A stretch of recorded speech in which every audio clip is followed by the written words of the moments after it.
start from Seville, who's got a little bit of a march on Noah Lyles. Lyles has got some work to do. It's something special for me because I'm one of the top elite athletes in the world, and no one can take that away from me.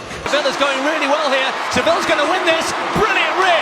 He even has time to salute. 985. To go at trials, you know, where?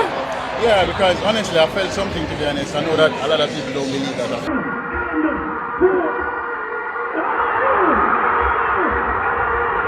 So, for now, I think this actually boosts my confidence going into the World Championship.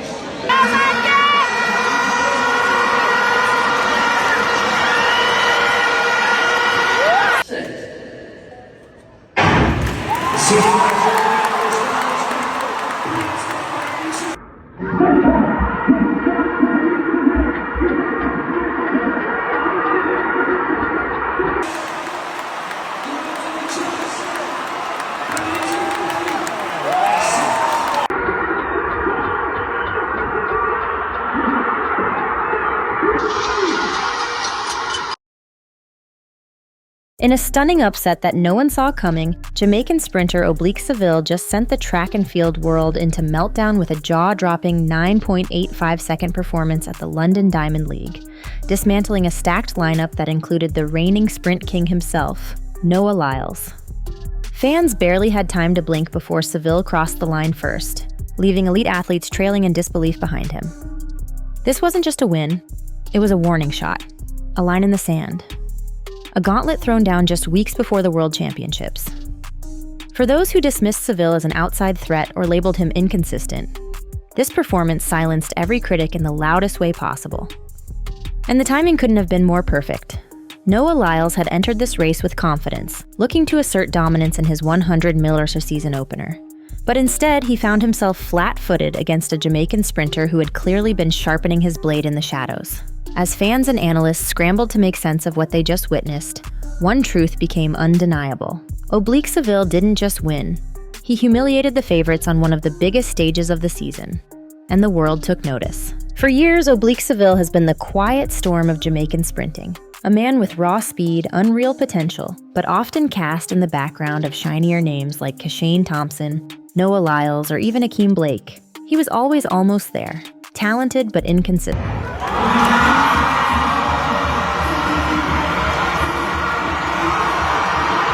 That late charge by Richards, and look at that right there. He is fired up, peeps. Let's hear it for him.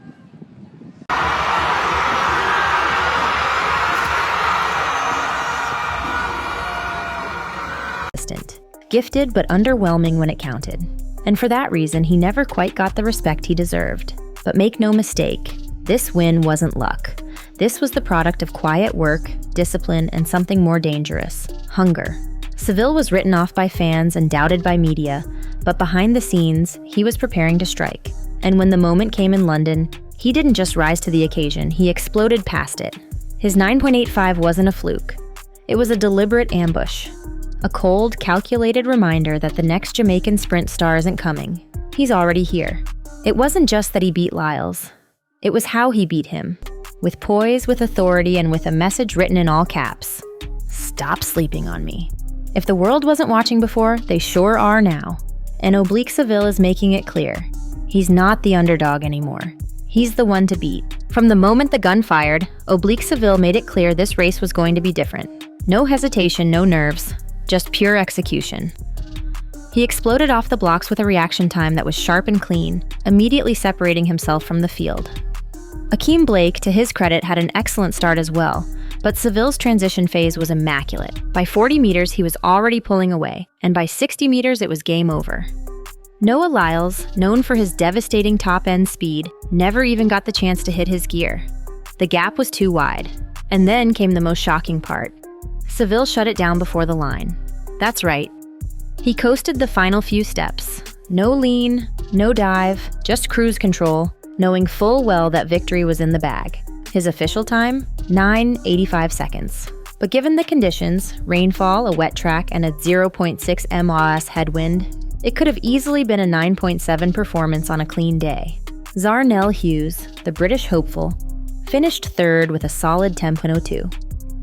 While Akeem Blake, despite his hot start, faded late to a still impressive 10.08. But it was Seville's night. The composure, the power, the shutdown. It wasn't just a race, it was a performance. At first glance, a 9.85 might just look like another fast time in a season full of them. But context changes everything. This wasn't run in sunshine or still air. This was done in pouring rain with a negative wind on a London track that had already taken a beating from the weather. And let's not forget, Seville didn't lean at the line. He eased up. He had more left in the tank. Which begs the question, what could he run in perfect conditions? A 9.7? Maybe even a 9.6 with tailwind? The scary part is, we don't know. But what we do know is that this 9.85 is arguably more impressive than some of the 9.7s we've seen in ideal situations. Track analysts are already calling it one of the most underrated runs of the season, not just for the time, but for the execution under pressure.